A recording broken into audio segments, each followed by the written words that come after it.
기독교 절기로 사순절입니다. 렌트라고 그러는데요. 넉사자의 열흘순, 그래서 예수님 부활 전 40일 동안 예수님의 고난을, 죽으심을 기억하고 또 신앙생활하는 그런 절기예요.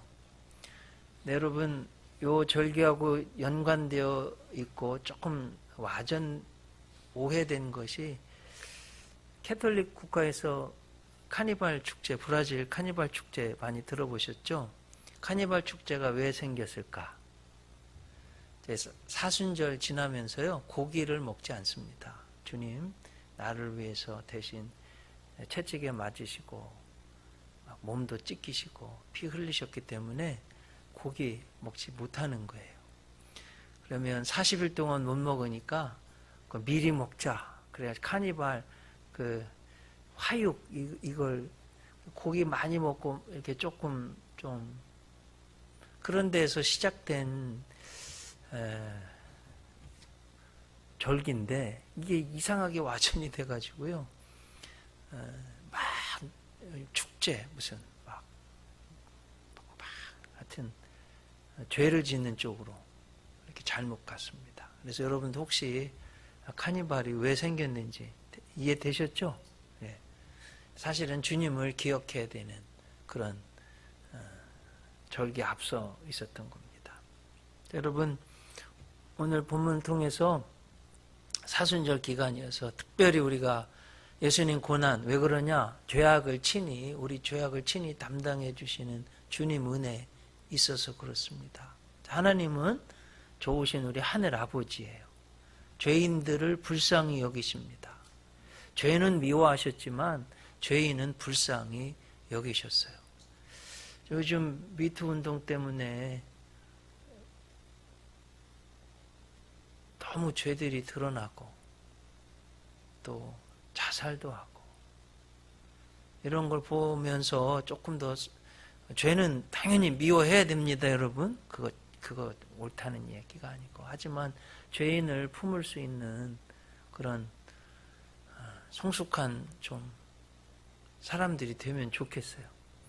지금 우리나라가 인구가 없어가지고 애기 안 나가지고 이대로 나가다가는 영국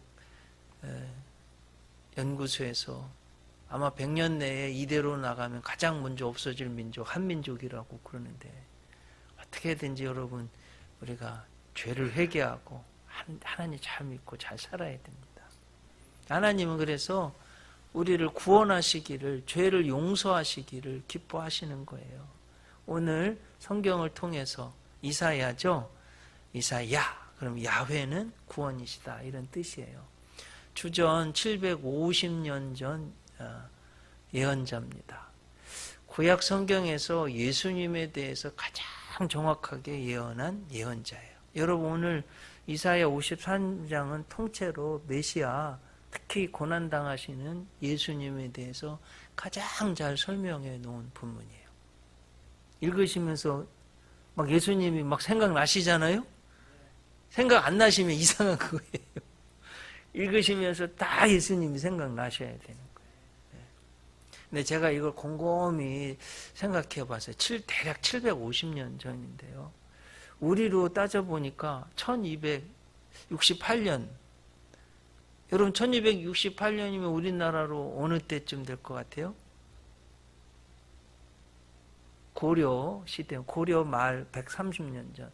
이조 이성계가 조선을 세운 것이 1393년이니까요.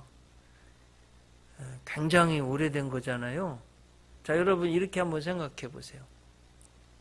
고려 시대, 고려가 멸망하기 한 130년 전 앞에 있었던 사람들이 지금 대한민국의 일들을 정확하게 예언할 수 있을까요? 제가 볼 땐 불가능해요.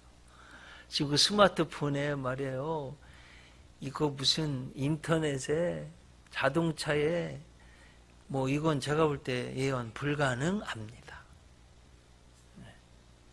그런데 성경은요, 750년 앞에 우리를 위해서 고난, 죄의 짐을 대신 지시는 예수님을 정확하게 예언하고, 어디에서 태어날 것까지 동정녀에서 태어날 것까지 2세의 다윗의 후손으로 태어날 것까지 정확하게 예언했습니다.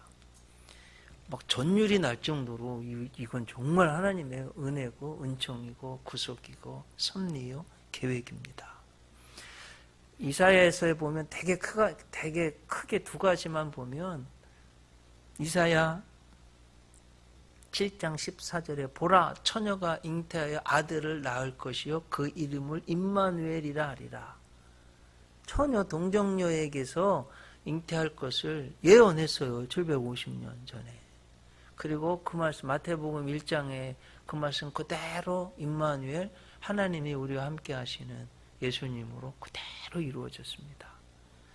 또 이사야서 11장 1절에 보면 이새의 줄기에서 한 싹이 나며 그 뿌리에서 한 가지가 나서 결실할 것이요.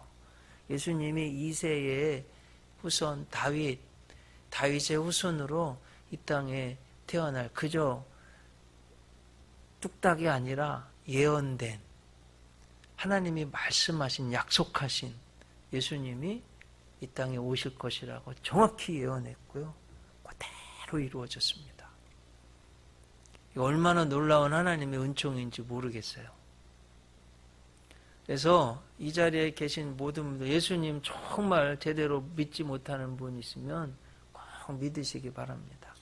제가 한번 여러분 이야기 제가 글을 읽으면서 설교 준비하면서 읽었던 이야기 하나 해드릴게요. 미국에서 고등학생이 만 16살부터 미국은 운전할 수 있습니다. 남학생 4명이요 뭉쳐 다니는 거예요. 사춘기라 말을 너무 안 듣는 거예요. 선생님 속을 막 썩입니다. 아주 중요한 시험이 있는데 안 왔어요. 다음날 됐어요. 선생님, 야 니네들 왜 어제 시험 보러 안 왔냐고. 근데 그 중에 한 친구가 선생님 제가 차 운전하고 다니는 거 아시죠? 다 태워가지고 오는데 그만 차가 펑크가 나서 그거 고치러 가느라고 못 왔어요. 선생님이 이렇게 보는데 거짓말하는 거 딱 보이는 거예요. 여러분 학생들이 거짓말하면 다 보이잖아요. 그래가지고 그래? 종이를 한 장씩 다 나눠주세요. 써봐. 바퀴 어디가 구멍 났는지.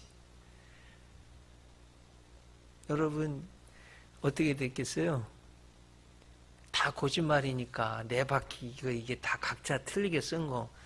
한 친구는 오른쪽 왼 바퀴가, 한 친구는 뒤쪽 오른쪽 바퀴가 안 맞는 거예요. 여러분 왜 제가 이런 이야기를 드릴까요? 하루 일도 우리는 몰라요. 우리가 앞으로 여러분 750년 앞의 일을 어떻게 예언할 수 있겠어요? 어려운 이야기입니다. 근데 하나님은 태초에서부터 우리를 구원하시기 위해서 예수님 예언하셨고 그대로 이루어졌다는 말씀이에요. 우주적인 진리예요. 역사적인 팩트입니다. 사실이에요. 그래서 이것을 예수님 고난 당하신 것도 수도 없는 많은 사람들이 지켜보았고 기록해 놓았고 성경에 기록되어 있어서 사실이에요. 그래서 혹시 정말 그런가 성경이 믿는 것도 같은데 이게 그럴까 하고 안 믿겨지시는 분들이 있으면 제 설명을 듣고 정확하게 지금 성경을 통해서 설명을 드리는 거예요. 꼭 믿으시기 바랍니다. 아셨죠? 너무너무 중요한 이야기입니다.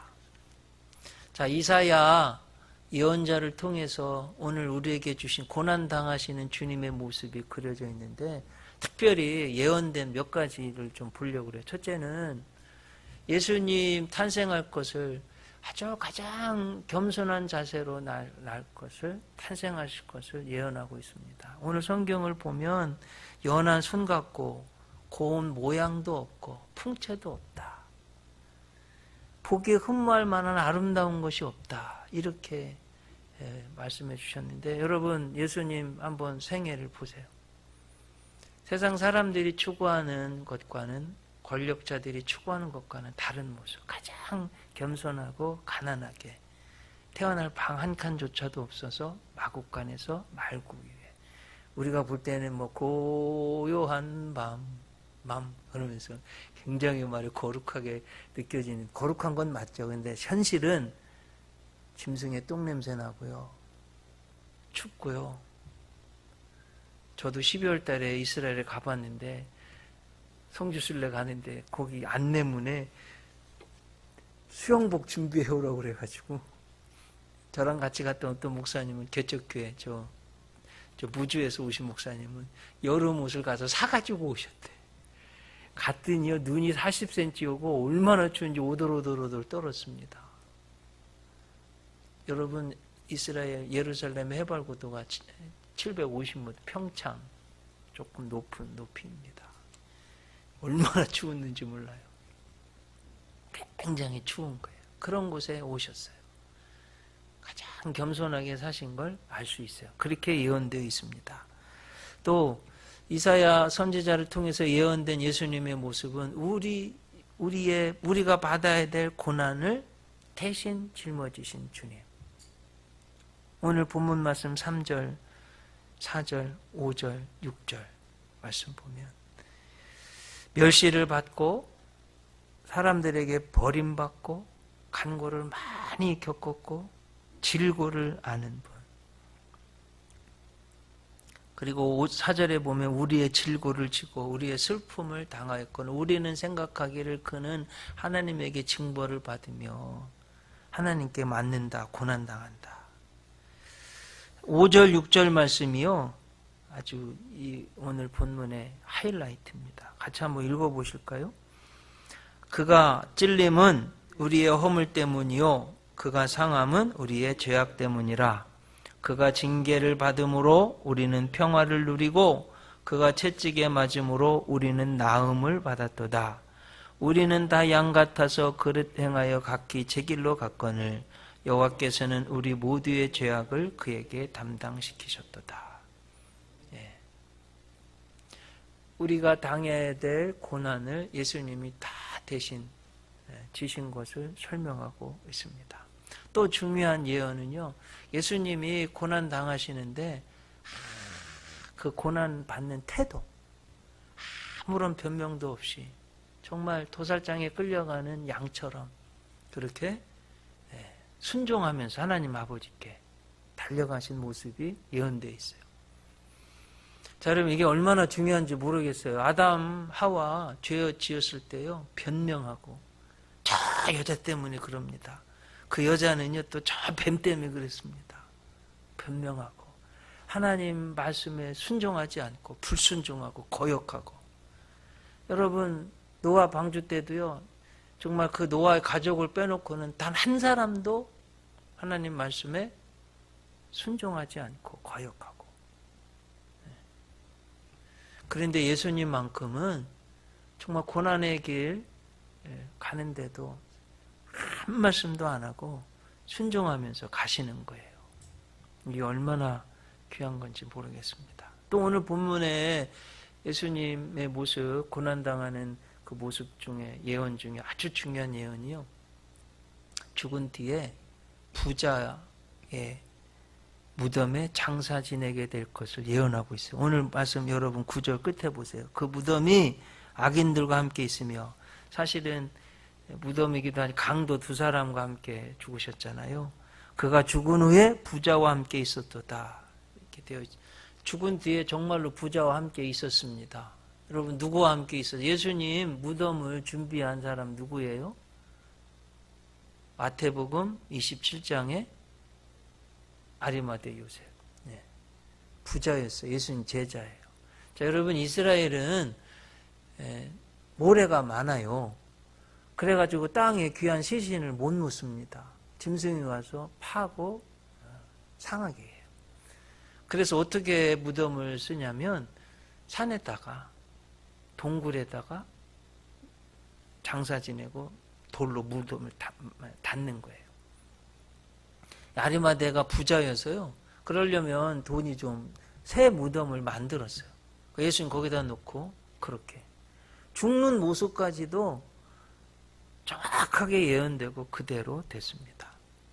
자, 오늘 이사야가 예언한 것 중에 가장 중요한 예언이요, 죄의 짐을 대신 짊어지신 예수님 모습이에요. 오늘 본문 말씀 보면 11절 끝에 보면 또 그들의 죄악을 친히 담당하리로다 이렇게 말씀했어요.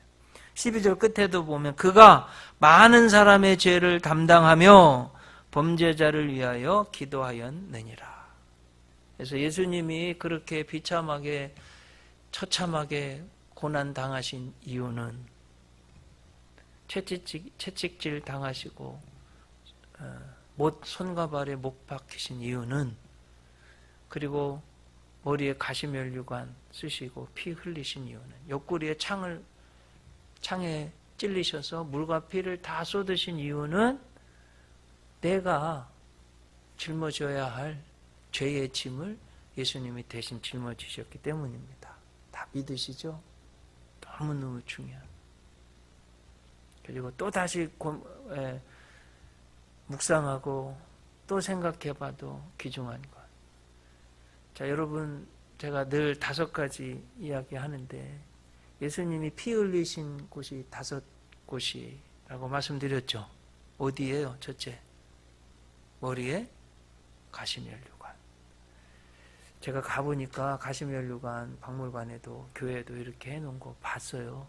가서 우리나라의 3배 정도 커요. 저 어렸을 때 탱자나무 가시 찔려보기도 하고 탱자 주스러 가서 그거에 한 3배 정도.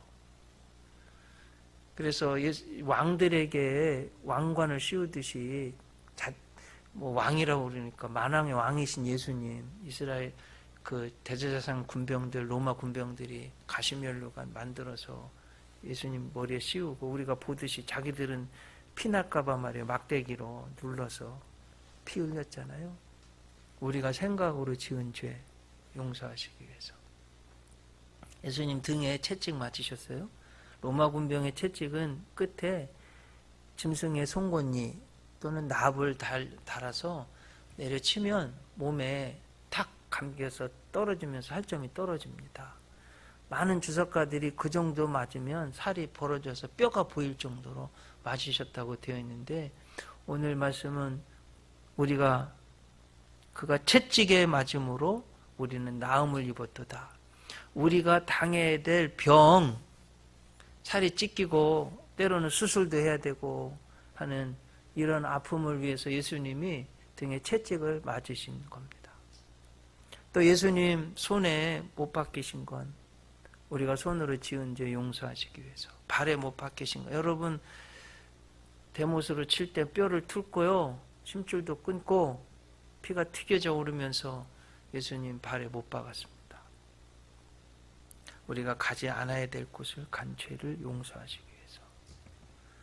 옆구리에 창에 찔리셔서 물과 피를 다 쏟으신 이유는 우리 머리, 손, 발, 등 외에 우리 몸 전체로 내가 지은 모든 죄를 용서하시기 위해서 내 죄짐을 짊어지시고 물과 피를 다 쏟으신 것입니다.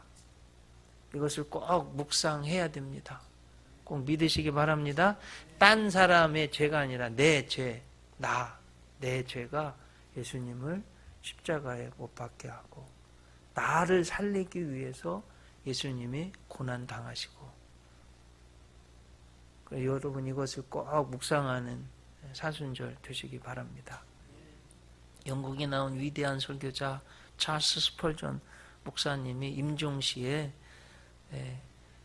우리 하나님의 사랑, 우리 예수님의 사랑에 대해서 이렇게 유언했다고 합니다. 이제 나는 기독교의 신학을 4마디로 요약할 수 있게 되었습니다. 예수께서 나를 위해 죽으셨다. 예수께서 나를 위해 죽으셨다. 4단어 쓴 거예요. 영어도 똑같아요. Jesus died for me 이렇게 했어요. 만약에 3단어로 요약한다면 하나님께서 나를 사랑하셨습니다. God loves me 이렇게 또 Jesus loves me 이렇게 쓸 수 있겠습니다. 만약에 한 단어로 요약해야 한다면 저는 할 수 있겠습니다. 그것은 십자가입니다. 크로스. 나의 죄의 짐을 대신 짊어지신 예수님. 자, 여러분 다 이해되셨죠? 이게 750년, 예수님 태어나기도 전에 750년 전에 예언됐고, 그대로 이루어졌어요. 그러면 이것이 오늘 나에게 의미하는 게 뭐냐? 한번 적용해 보려고 그래요. 여러분, 마태복음 11장 28절. 수고하고 무거운 짐진 자들아, 다 내게로 오라. 내가 너희를 쉬게 하리라. 그랬어요. 왜 그래요? 예수님이 내 죄의 짐, 삶의 무거운 짐, 이걸 다 대신 짊어지셨기 때문에 이 땅에서 수고하고 무거운 짐진 자들은 다 주님께 와서 그 죄의 짐을 내려놓고 구원받고, 그리고 두려움에 이 세상의 무거운 짐진 것들 다 내려놓고 평안하고 기뻐하고 그렇게 살라고 말씀해 주신 거 아니에요? 여러분, 이런 은혜가 여러분에게 있으시기 바랍니다. 기독교의 십자가 뒤에 주시는 너무나 중요한 은총이에요. 제가 이어령 씨의 흙 속의 저 바람 속에, 또 신한국인, 이런 책들을 아주 젊었을 때부터 읽었습니다. 그 중에 그냥 한번 읽고서 마치 무슨 내 몸에 각인된 것처럼 잊혀지지 않는 에피소드 이야기 하나 소개하려고 그래요. 신장로. 새신자에다가 지을자 길로자인데 신장로. 그러면서 우리 한반도 이 코리안 페닌슐라, 저 대륙의 세력, 해양의 세력 사이에 낀 샌드위치 같은, 그동안 1000번 넘게 외세의 침입을 당한 우리 민족, 순박하고 착한, 꼭 어디에 비했냐, 여러분 시골에 닭이 있으면 막 와 그러면 닭이 막 부르르 나가는 것처럼 그렇게 순박한 우리 한국인들, 자동차 오면 한쪽으로 이렇게 피하는 너무나 착한 우리 한민족의 심성을 그리면서 그런 글을 써놓은 것 읽어봤을 때 마음이 싸했어요. 제가 혹시 읽어본 분들 기억나시는 분들 있을지 모르겠어요. 읽으신 분이 있다면 아마 안 잊어버리셨을 거예요. 그럼 한번 읽어보세요. 이어령 씨가 쓴 신한국인 흙 속의 저 바람 속에 아주 한국에 대해서 너무 분석을 잘 해놨어요. 왜 제가 이런 얘기를 드리냐면 이 이야기 하려고 그래요. 너무 착한 우리 한국 사람들. 시골에서 저 어렸을 때도 보면요, 아주머니들이 장 봐가지고 오면서 또 장에 뭐 팔러 가면 걸어 다녔잖아요. 머리에 이고 손도 안 대고 이게 걸어 다니는 거예요. 난 신기했어요. 하여튼 그거 보면서. 어느 분이 경운기를 샀어요. 장 갔다 오면서 동네 아주머니가 그 짐을 지고 가는데, 아유 아주머니 제가 태워드릴게요. 그냥 가도 되는데 고맙습니다. 태워줬어요. 근데 가는데 낑낑거리고 있는 거예요. 보니까 그 짐을, 무거운 짐을 이고 가는 거. 그거 내려놓으셔도 되는데 왜 안 내려놓으시냐 그랬더니, 태워준 것도 고마운데 이걸 어떻게 내려놓습니까? 착한 한국 사람들, 딱 우리 모습이지 않을까 싶어요. 여러분, 예수님 믿어서 구원 받으셨잖아요. 죄 용서 받으셨잖아요. 수고하고 무거운 짐진 자들아 다 내게로 오라. 내가 너희를 쉬게 하라고 하셨잖아요. 아멘이시죠? 그런데 너무 저 자신을 봐도 그렇고요, 너무 염려, 근심, 걱정이 많은 거예요. 걱정하지 마시기 바랍니다.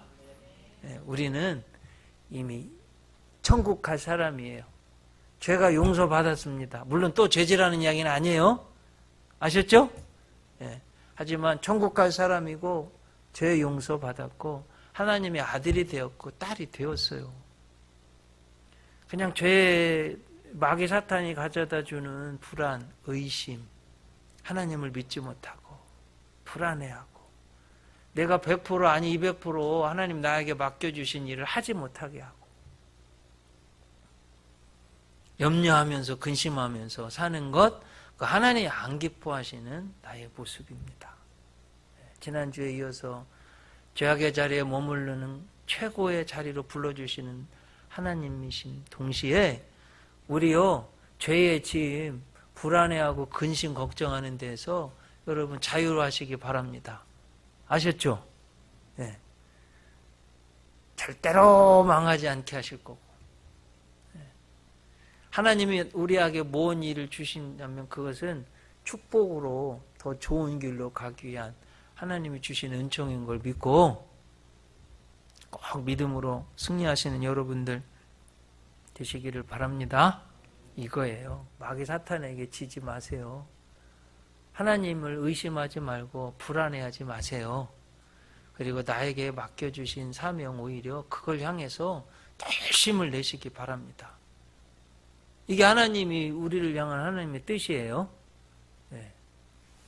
죄의 짐에서 우리의 죄악을 친히 담당해 주신 주님의 은총.